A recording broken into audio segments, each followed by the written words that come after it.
Okay dear students, हमारा next topic है relation between drift velocity and electric current. तो late us से कि ये हमारे पास एक कंडक्टर है जिसका क्रॉस सेक्शनल एरिया ए है और जिसकी लेंथ एल है। तो उसका वॉल्यूम जो है वो एरिया इंटू लेंथ यानी ए इंटू एल हुआ। नाउ लेट अस से that the charge density, that is the number of charge पर unit volume is given by n. So the number of charge per unit volume is n, and so clearly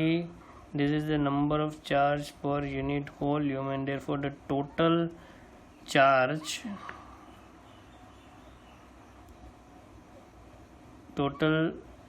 charge carriers यानी कि total number of electrons will then be n is equals to small n into v, और v है उसका volume, सो n into ए into L, ये total charge carriers है। और अगर total charge carrier यानी कि टोटल इलेक्ट्रॉन अगर इतने हैं तो we can find out what is the total charge over here, and that total charge let us say के that is equal to Q will be equal to, एक electron के ऊपर चार्ज होता है ई, और टोटल हमारे पास इतने इलेक्ट्रॉन्स है तो ई इंटू एन इंटू ए इंटू एल, ये हो गया चार्ज। नाउ अगर सपोज हम इलेक्ट्रॉन्स की बात करते हैं तो जो इलेक्ट्रॉन यहाँ से एंटर हो रहा है और फिर वो यहाँ से निकलेगा तो लेट अस से उसको टाइम लगता है टी, और आपको पता है कि उसकी ड्रिफ्ट वेलोसिटी जो है वो वी यानी कि वी स्पीड से वो आगे बढ़ता है, और लेट अस से टाइम लगता है T. So we can see clearly that the drift velocity over here we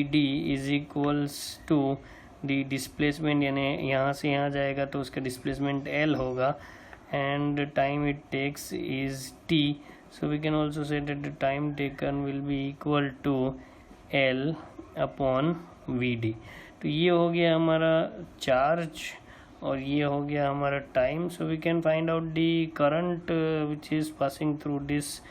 conductor, and therefore we can say that the current I is equals to, as you know, it's Q upon T, और Q की जगह हम लिखेंगे N E A L, और time की जगह लिखेंगे हम L अपॉन वी डी। सो L यहाँ लिखा है तो वी डी ऊपर चला जाएगा, ये L कैंसिल हो जाएगा, and so we get the current I is equals to N E A V D। So this is the relation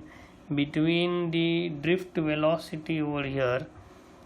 Vd and the current। so again ये एक बहुत ही important formula है, I is equals to NEAVD। अब उसको लेकर थोड़ा हम और आगे बढ़ते हैं कि as you know I is equals to NEAVD हुआ है, और अगर हम A को नीचे ले जाए यहाँ I के नीचे, so I by A will then be equal to NE into VD, और I बाई ए को हम लोग करंट डेंसिटी बोलते हैं J। So J is equals to N E, और वी डी की जगह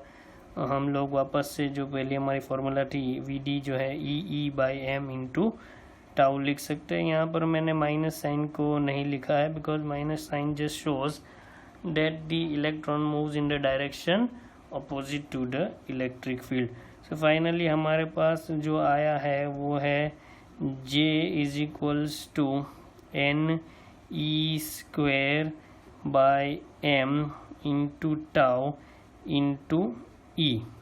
अब जैसे कि हमने प्रीवियस सेशन में देखा था कि ओम्स लॉ का एक दूसरा जो फॉर्म है जिसको हम लिख सकते हैं J is equals to sigma into E, इसके साथ अगर हम इसको कंपेयर करें so clearly we can say that sigma is